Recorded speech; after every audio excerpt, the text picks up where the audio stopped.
Hello दोस्तों, नमस्कार। SM किसी शाना में मैं आप सब रंग का दिल से बहुत बहुत स्वागत करता हूं। चलिए दोस्तों, बहुत सारी चीज़ों को कवर करना है। स्टार्ट करते हैं सबसे पहले एक मिड कैप साइज़ की company acai India glass limited. ये कंपनी आप सभी लोगों को बताइए, हम बहुत सारे बिजनेसेस को कवर करते हैं। इस कंपनी को भी हम लोगों ने बहुत बार कवर वैसे किया है। मतलब कंपनी काम क्या कर दिए है, कांच से रिलेटेड इनका हमें काम देखने को मिल जाता है।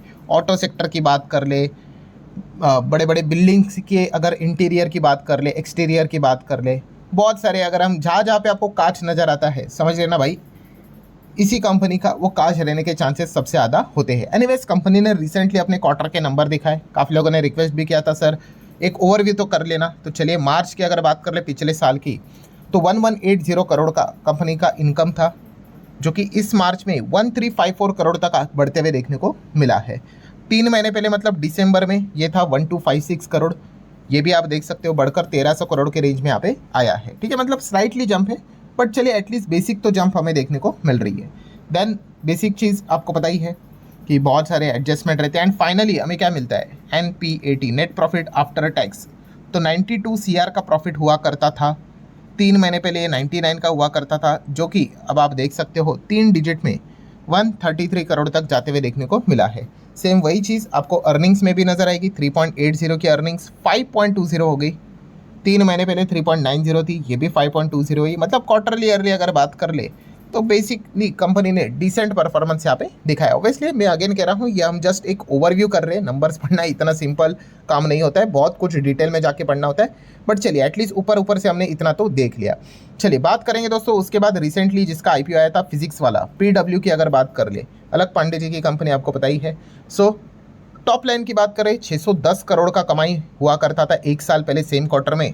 इस क्वार्टर में वो बड़ा तो ज़रूर है, बट कितना, 900 करोड़ के आसपास। झटका किस चीज़ के चलते चला है, तो आप देख सकते हैं यहाँ पे 3 महीने पहले 1000 करोड़ के आसपास था।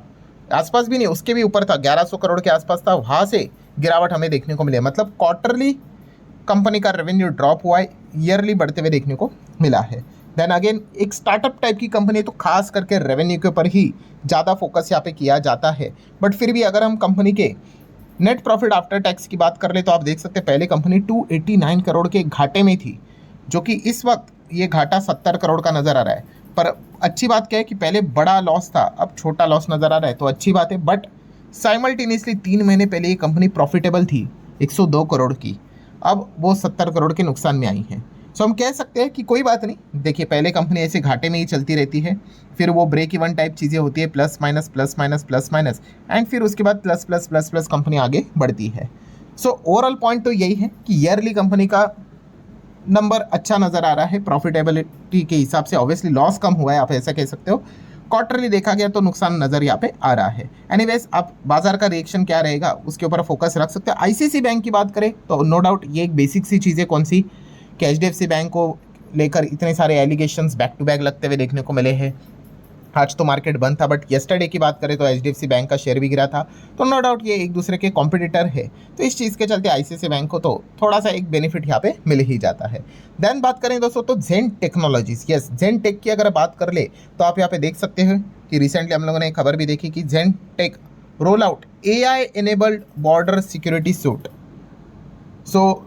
ये तो चीज़ सामने आने वाली थी कि बॉर्डर सिक्योरिटी सूट को लेकर वो चीज़ें, बट ये AI एनेबल्ड हमें देखने को मिल रहा है। मतलब क्या है कि हर कोई कंपनी क्या कर रही है, AI को अपने बिजनेस में अडॉप्ट करने की कोशिश यहाँ पे कर रही है। इसका अर्थ ये नहीं कि वो कंपनी AI बन गई।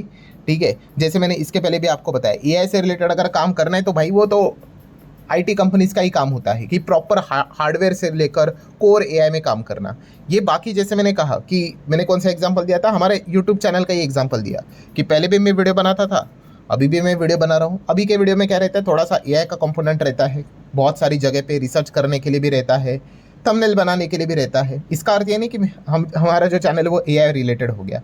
ठीक है, तो इसी प्रकार से हर कोई कंपनी क्या कर रही है, अपने बिजनेस में जहाँ जहाँ पे AI का इस्तेमाल वो कर सकते हैं वहाँ पे वो AI का इस्तेमाल कर रहे हैं। तो एक अच्छी बात ज़रूर है, क्योंकि बोलते हैं ना, टाइम के साथ जो भी नई चीज़ें आती है उसको आपको अडॉप्ट करना होता है। तो ज़रूर इस चीज़ को आप नोट करके चल सकते हो। देन अगर हम बात करें दोस्तों तो middle east, yes, Iran, America, Israel, इसके ऊपर तो फोकस रहता ही है, क्योंकि फसाद का जड़ तो यही है। हर किसी के पोर्टफोलियो को जो डैमेज किया है इधर से ही यहाँ पे डैमेज हुआ है। एंड दोस्तों, ट्रम्प की अगर बात कर ले तो नई धमकी हमारे सामने आते हुए देखने को मिल रही है। नई धमकी मतलब अब ये धमकी किसको यहाँ पे दी जा रही है, तो आप सभी लोगों ने देखा ही होगा। यस, ये कौन सा देश है, ये है दोस्तों Oman.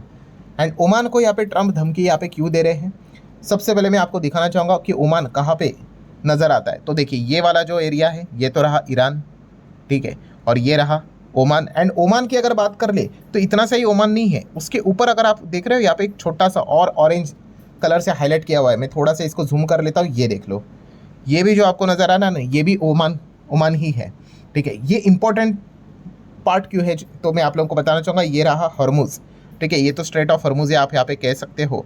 And straight of Hormuz में ये जो एरिया है, इतना सा ये जो छोटा वाला एरिया, इसमें कौन से दो देशों की बॉर्डर लगती है, यस ये है ईरान, ठीक है, और ये दूसरा कौन सा है, अभी जैसे मैंने आपको बताया ओमान।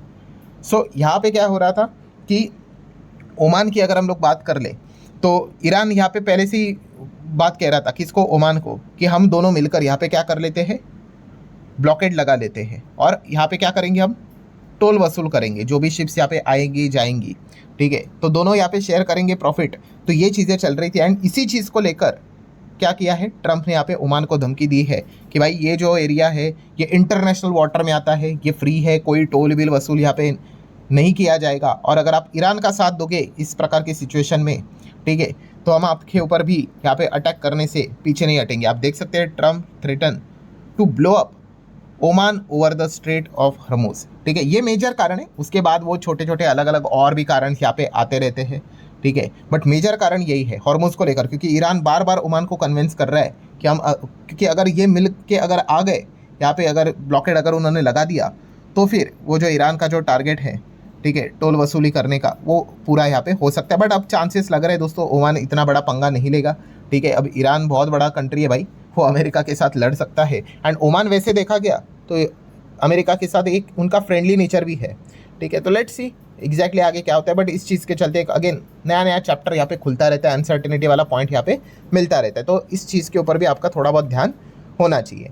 नेक्स्ट अगर बात करें दोस्तों तो वोडाफोन आइडिया, यस वीआई की अगर हम बात करेंगे तो वोडाफोन आइडिया के लिए बैक टू बैक चलिए अच्छी खबरें यहाँ पे आ रही है, जैसे कि सब्सक्राइबर गेन कंटिन्यूज। यस दोस्तों, ये सबसे इंपॉर्टेंट चीज़ है भाई वोडाफोन आइडिया के लिए कि अगर इनको कम बैक करना है तो उनको क्या करना पड़ेगा, सब्सक्राइबर मतलब यूज़र्स, आप और हम जो भी मतलब हमें ही वहाँ पे क्या कहा जाता है, सब्सक्राइबर कहा जाता है, ठीक है। अगर इनके सब्सक्राइबर बढ़ेंगे भाई तभी तो जाके इनका रेवेन्यू बढ़ेगा, ठीक है। तो लेटेस्ट जो ट्राई ने जो डेटा सामने यहाँ पे रखा था अप्रैल का, उसमें पता चला है कि वोडाफोन आइडिया लगातार अब यहाँ पे क्या कर रहे हैं, सब्सक्राइबर गेन कर रहे हैं। तो क्या इससे कमबैक पूरा हो जाएगा, बिल्कुल भी नहीं भाई, इतने से सब्सक्राइबर बनने से नहीं होता है, बहुत सारे सब्सक्राइबर बनने चाहिए, और उसके लिए क्या चाहिए, अगेन बहुत बड़ा पैसा चाहिए। कोशिशें चल रही है, रिसेंटली हम सभी लोगों ने देख लिया है कि कैसे आदित्य बिरला कैपिटल की अगर बात करें, खबर के चलते वोडाफोन आइडिया के शेयर में तेज़ी आई थी। देन एजीआर ड्यूज में तो थोड़ी बहुत कटौती और होते हुए देखने को मिली है। सरकार ने अपना स्टेक भी बहुत कुछ मतलब लोन इक्विटी में तब्दील कर लिया जितना हो सके। अब और तो आगे नहीं जा सकते वरना वो सरकारी कंपनी बन जाएगी, ठीक है। एंड प्लस पेरेंट कंपनीज की भी अगर बात करें, मतलब जितना हो सके इसको बचाने की कोशिश फिलहाल तो यहाँ पे चल रही है। एंड रिसेंटली हम लोगों ने देखा भी था कि एसबीआई की ओर से इनको 35,000 करोड़ का ये फंड भी रेज करने की बात करते हैं, मतलब कंसोर्टियम रहेगा जिसको एसबीआई लीड करेगा। तो मतलब कोशिशें तो चल रही है भाई कि कमबैक करवाने की, लेट्स सी हो पाता है भी या नहीं। देन अगर बात करेंगे दोस्तों तो विप्रो, यस विप्रो की अगर बात कर ले तो अमेरिका का बाजार आज चल रहा है, हमारे बाजार में छुट्टी है यहाँ पे। सो अमेरिका का जो एडीआर है वो आप यहाँ पे देख सकते हो, 14.25% हमें भागते हुए देखने को मिल रहा है। कमाल की तेज़ी यहाँ पे नज़र आ रही है विप्रो के एडीआर में, जो कि आप इजीली यहाँ पे देख सकते हो, ठीक है। एंड मल्टीपल खबरें चलती रहती है, उनमें से एक खबर है Wipro and already service now की अगर बात कर ले तो इनका तो ऑलरेडी हमें टाइप देखने को मिलता है, बट अब इनका एआई पार्टनरशिप और ज़्यादा एक्सटेंड होते हुए देखने को मिल रहा है, एक्सपांड होते हुए देखने को मिल रहा है to automate enterprise workflows.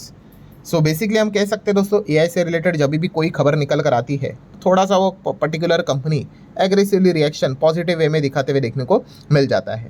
Then दोस्तों रही बात कमोडिटी मार्केट की, तो इसमें गोल्ड एंड सिल्वर में आज के दिन तो भाई साहब बड़ा ही खेल चलते हुए देखने को मिल रहा है। काफ़ी वॉलेटिलिटी है बिकॉज इंटरनेशनली खबरें भी वैसी निकल कर आ रही है। गोल्ड अगर आप देखोगे तो वापस $4,500 के आसपास आ गया, मतलब बीच में तो एकदम जोरदार गिरावट, एकदम आप कैंडल स्टिक देख लीजिए कैसे लाल लाल रंग से तड़ातड़ हम लोगों को टूटते हुए देखने को मिल रहे थे, ठीक है। एंड उसके बाद अब आप देख सकते हो वापस सॉलिड हमें कमबैक देखने को यहाँ पे मिल रहा है, ठीक है। अगर मैं थोड़ा और बड़ा चार्ट पैटर्न दिखा दूँ तो आप देख सकते हो कितनी बड़ी वॉलेटिलिटी गोल्ड में नजर आ रही, सेम सिल्वर में भी आपको सेम एग्जैक्टली वही पैटर्न नजर आएगा कि 75 के आसपास थे एंड उसके बाद एकदम 72 के आसपास चले गए एंड अब वापस 75 के आसपास हमें देखने को मिल रहे हैं। तो इंटरनेशनल लेवल पे अगेन बहुत सारी खबरें हम लोग को अनसर्टेनिटी वाली ऊपर नीचे बार बार खबरें आते हुए देखने को मिल रही। बीच में सडनली अच्छी खबर आती है यूएस ईरान को लेकर, फिर बाद में कोई बुरी खबर निकल कर आती है एंड इसी पॉइंट को लेकर ये फिलहाल वॉलेटिलिटी क्रिएट यहाँ पे हो चुकी है एंड ये कोई अब नई बात भी नहीं रही, ये तो हम पिछले अब कई महीनों से ये चीज़ें बार बार यहाँ पे देख ही रहे हैं। सो ठीक है दोस्तों, जितने भी इंपॉर्टेंट पॉइंट्स थे वो सारे कवर कर ले। वीडियो हेल्पफुल लगा होगा, चाहो तो लाइक एंड शेयर कर सकते हो। मिलते हैं अगले वीडियो में, तब तक के लिए बाय बाय।